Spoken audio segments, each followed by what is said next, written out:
Welcome to the Sage Solutions podcast, where we talk about all things personal growth, personal development, and becoming your best self. My name is David Sage, and I am a self-worth and confidence coach with Sage Coaching Solutions. Today I'm joined by my sister and co-host, Anna Sage, and we're going to be talking about one of my favorite topics, perspectives of reality. But before we get into it, our goal with this podcast is to share free, helpful tools with you and anyone you know who is looking to improve their life. So take action and share this podcast with them. This is such a good episode for me to be doing with you, David, because it's something that I'm working on myself. But unlike courage and taking action, our perspective of reality is a topic that isn't quite as straightforward. So before we really dive in, what exactly do you mean by perspectives of reality? So this is one of my 5 core fundamental beliefs that shape the way that I view life and shape my coaching practice. I used to be a fan of the saying, you create your own reality.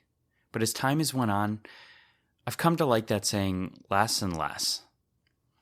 Because objectively, it's not true. Reality is reality. It is objective and real. You may create it a little bit by having an impact on it with the actions that you do, but you don't get to shape all of reality. That's not how it works. What I've come to believe is that you create your own experience of reality. Your experience of reality is subjective and controlled primarily by your perspective. Hence why we're talking about perspectives on reality. There's a quote by Charles Swindoll, founder of the Insight for Living, that says, life is 10% what happens to you and 90% how you react to it. 2 different people can be in the same exact situation and view it completely differently. I experienced a great example of this about 2 weeks ago. I was on a cruise with my family, and the last stop was in Venice, Italy. Hell, I was lucky to even be there. Venice is a bucket list destination for many people. Now, objectively speaking, there were multiple things that were less than optimal, to say the least. Originally, we were supposed to port in Venice, but that got changed where we were ported at a different city, and there was a whole big long bus ride where we hit a bunch of traffic on the way there, which caused our time in Venice to be like 2.5 hours in total, instead of like 7. Our excursion included a gondola ride. When you think of Venice, you think of a romantic gondola ride. So Hannah and I were excited. But frankly, our tour guide, who was probably the worst tour guide I've ever had in my life, explained that there would be no romantic gondola ride because everyone would be paired up as groups of 4. Regardless of your party size, each gondola would have 4 people. She basically screamed it at us. But when she got to us, she paired us up with a family of 3, making us a group of 5, which went against everything she just said. So it was me, Hannah, a girl who was about 13, 14 years old, and her parents. Well, that's an odd number of people in a gondola, which makes the boat slightly lopsided because there were 3 people on one side and 2 on the other. But I wasn't willing to let that ruin the fact that I was on a gondola in Venice with my wife. So I was determined to have a good time, and I chose to take a perspective to ignore a lot of the things that could have made me miss the experience and be present and in the moment, and just be there and enjoy it. Now, I saw 3 very different experiences from the 3 family members that were in the boat with us. The dad had like a happy-go-lucky, I'm just happy to be here with my family, almost kind of stereotypical dad with the like, what's it called? Fanny pack. Yeah, fanny pack in the front, like taking pictures of everything. Let's have a family selfie. Pointing, look what's over there. Yes, exactly. The daughter was a little nervous, but like excited to be on the boat. Like she understood that this was like a cool experience. Now, the mother chose to take a very different perspective than just about everyone else on the boat. She was not having it. She was upset that we were on the boat, that it wasn't just her family. She was upset every time that the boat moved a little bit or like rocked. I hate to say it this way, but like it was one of the clearest examples of somebody who had taken a perspective where they were determined to be miserable the whole time, and nobody could do anything to change her mind on it. Her family was trying to help her in any way that they could, but she was just not having it. Every time the boat moved, she was tearing her husband a new one and basically blaming him when he wasn't moving at all. We offered to take a picture of them when they asked, and she told us, I better not be in that picture. In my head, I was like, wow. It just baffled me that somebody could be on a gondola in Venice having the worst time of their life because they have the perspective that this sucks. It's not what I expected, so I'm not having any of it. Now, Hannah and I were expecting a romantic gondola ride, which obviously wasn't happening because the mom was determined to be miserable and basically determined to try and make everyone around her miserable and fully aware of how upset she was the whole time.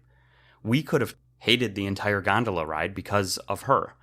I did take a little bit of time to notice what was going on, but after a short period of time, I decided, you know what, I'm not going to let her choices decide how I'm going to experience this. I only get to do this once, and I'm going to do it in a way that I'm going to enjoy and remember. And we ended up enjoying the gondola ride quite a bit. Going around a city where the streets are waterways, it was like out of a movie. It was super cool. Yeah, being there and going through that same experience of the frustration of, oh, we have 3.5 hours in the bus to be there for only 2 hours and then 3.5 hours back. I feel you. I understand her point of view and her frustration with this was not exactly how I had planned it either. But on the same note, Dad and I didn't get to go on the gondola at all. That excursion was sold out. And when we got there, we would have had to skip our walking excursion and risk being totally lost because the tour guides were really terrible and it was really hot and you really didn't want to miss that 3-hour bus ride back or you'd kind of be stranded. So we weren't willing to risk completely deviating it to go onto the gondola for an additional $100. And you guys missed the deadline by a day. You were just barely didn't get the gondola ride. Yeah. I remember you being sad about it. Yeah, I was bummed because you're right. When you think of Venice, you think of the gondola ride. And of course, then I was like, well, maybe it's okay that I wouldn't be having this romantic gondola ride with my dad. But at least she got to do it. And I didn't get a chance to do that when I was there. And who knows if I'll get a chance to do that again. This goes to show that our own perspective is sometimes caught up in our own perspective. Mm-hmm. Other people might be chomping at the bit just to be where we're upset to be. Yeah. That's a really good point. But as I was listening to you telling this story, I kept finding myself feeling two very different ways at the same time. I just feel so convicted in one way because I've definitely been that lady before. I've been in situations where you put so much time and effort and energy and money and whatever else into something, and all these things are happening and it's not turning out the way you envisioned, and it's just you're grappling with the feelings of disappointment and I don't even know, betrayal or whatever you may be feeling in that moment, and you're trying to just experience and feel what you need to, but at the same time, you're kind of aware that other people might be affected by this. And then, at least for me, I'm shaming myself because I know that I'm making other people feel upset on my behalf. And it's so complex to be in her shoes. And I've also been on the flip side of that where somebody else is miserable and you're just I really don't want that to affect my experience because I am having a nice time and this is amazing. So I really do appreciate how you and Hannah just tried to take it for what it was and experience such a unique opportunity despite somebody else going through maybe some of those more complex emotions in that moment. So you bring up some good points. We will definitely get into the nuance and shades of gray here because I don't want to make it seem like people should not have emotions or that their emotions aren't valid or that you should shame yourself for these things. That's kind of the important counterbalance to this view. But I think I need to shed a little light on how I came to the realization that you create your own experience of reality through your perspective of reality. I definitely used to live my life on autopilot where I never even really thought about the perspective I was taking on things.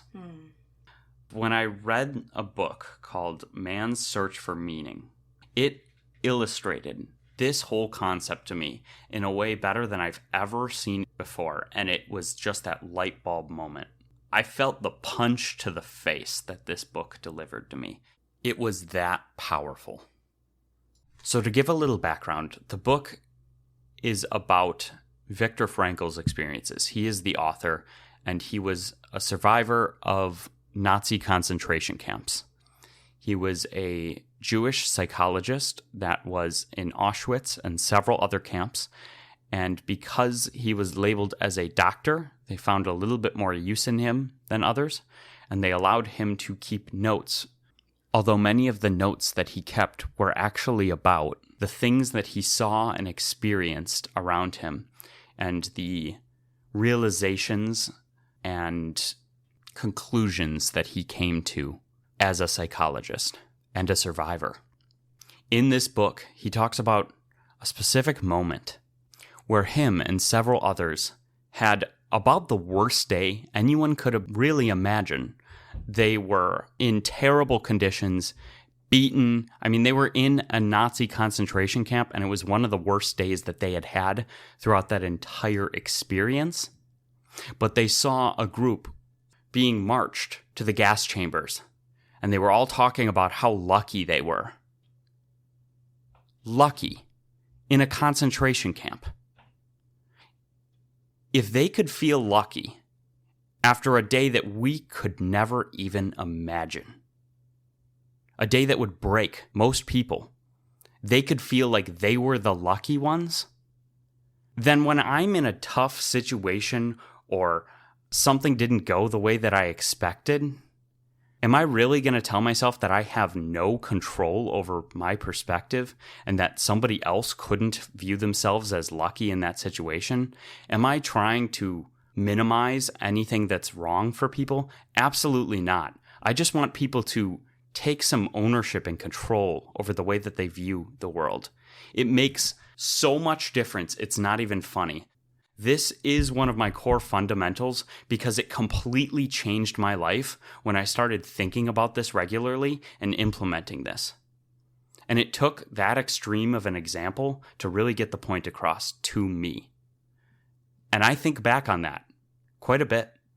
That's like my grounding, anchoring point.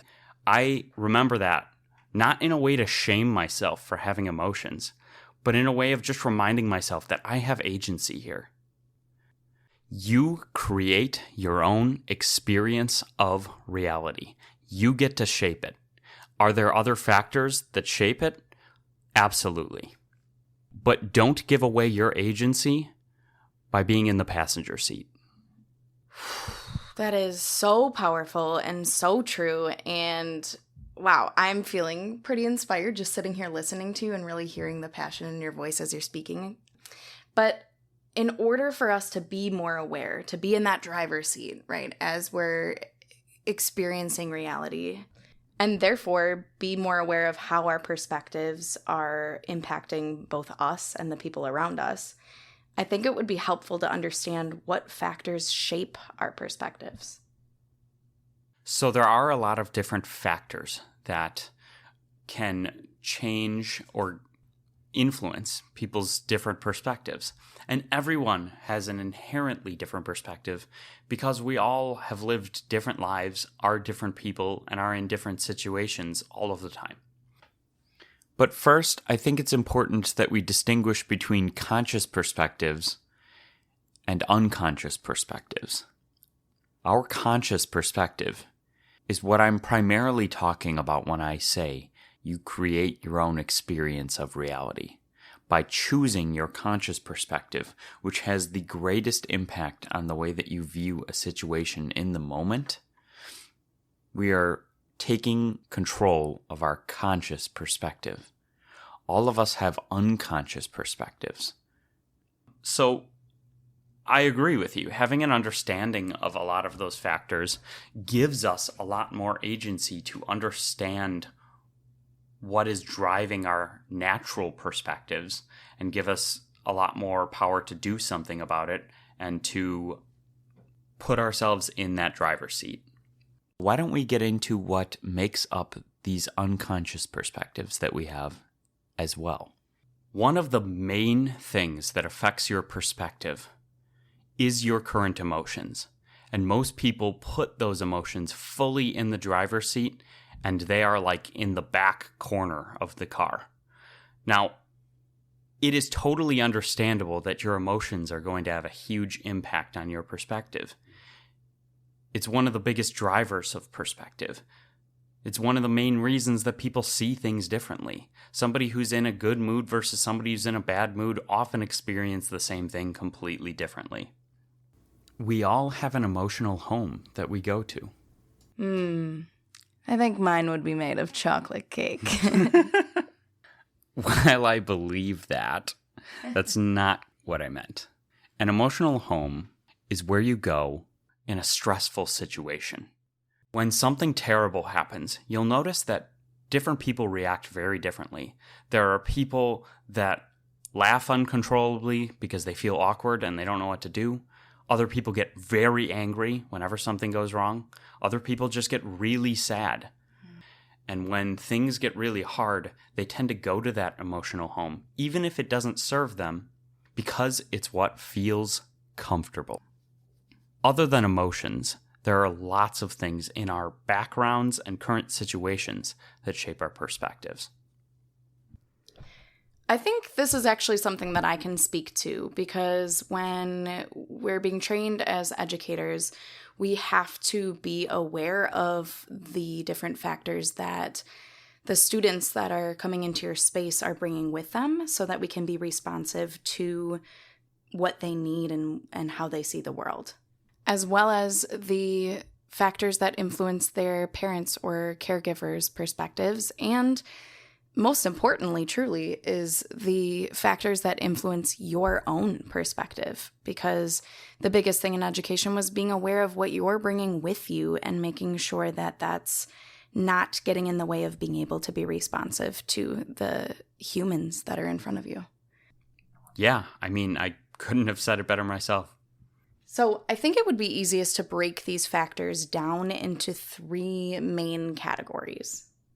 The first would be the broad external factors, such as your age, race, gender, sexuality, religion, political beliefs, nationality, and current location. Yes, all of those factors broadly sculpt the way that we see the world, because we use them as filters. These filters affect our perspectives. So we may be letting certain things through and completely missing or filtering other things out. This causes biases. And I'll talk about biases in a second, but I want to hear what the other factors you had to share were. The second category would be more of your immediate external factors. So that's things like your education and knowledge, your occupation, your socioeconomic status, your upbringing, spouse, family, friends, pets, and even things like your current situation, as well as all forms of media that you may consume. Okay, that's a big one. And in some ways, I feel like those are almost more influential. These are the things that are much more in your immediate vicinity. They're like external factors, but they're like almost more your personal external factors. Mm-hmm. They're the things in your daily life that are like affecting things. Your upbringing and your experiences and your childhood is a huge one. Yeah. I mean, if you have trauma in that upbringing, that can completely change the way that you see the world. Mm-hmm. Your education or the knowledge that you have can totally change the way that you experience something. One of my mentors used to say, "You are the average of the 10 people you are around the most." Now, is that true? To the extent that it makes it sound like you're literally this amorphous blob of those 10 people? No. But you would be surprised how many of your traits you can ascribe to those 10 people. It changes a lot of who you are. And a lot of the point that was trying to be made was, if some people are just a purely negative influence on your life, think about what that is contributing to your 10. I'm not trying to get into all that right now. What I'm really trying to say is that the factors in your immediate vicinity, in your immediate, life, and in your past have a large impact on the way that we see things. And being aware of that helps us have that control over it. Now, you said there was a third category? Yeah, we've discussed the variety of things that are external that shape your perspective, but my personal favorite would be the internal factors. And those things include your beliefs, your values, your personality traits, your life experiences, your goals and desires, your mental health, your habits, your self-image, and your sense of self. So these internal factors are actually the ones that I tend to work with most as a coach. We deal with the way that people see themselves or the beliefs that they have, not so much their values, but when I'm working with clients, a myriad of these different factors that you just listed are the things that we're working with to change the way that somebody views themselves.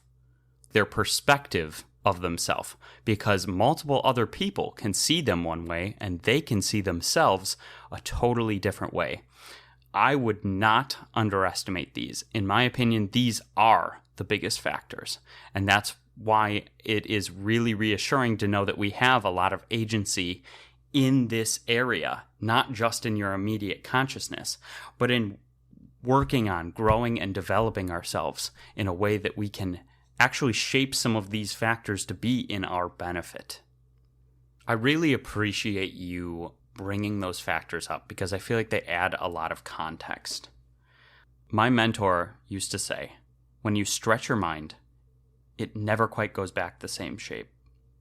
The more you learn, the more you know, the more you grow, the more you're going to change your perspective inherently. Oftentimes, we give ourselves labels, or we label others, but these labels put people in a box. You put yourself in a box, and then you feel like you have to conform to it. That is a perspective. Seeing yourself as a bunch of different adjectives that you have to conform to is a perspective that you're taking that limits you and is usually unhelpful. Often, when we get upset, we actually stop seeing people as people. We see them as obstacles because we're frustrated and we just need to get something done at work. And why can't they just cooperate? We're not seeing them as a person because it's hard to see somebody as a person when you're upset with them. But that is a perspective. Have you ever heard the saying, you shouldn't believe everything you see on TV, or you shouldn't believe everything you read on the internet? Well, yeah. Those can directly affect your perspective, and you don't know if they're true at all. In the same vein, just because you have a thought doesn't mean you have to believe it. You shouldn't believe every thought that comes into your mind. Just like TV and just like the internet.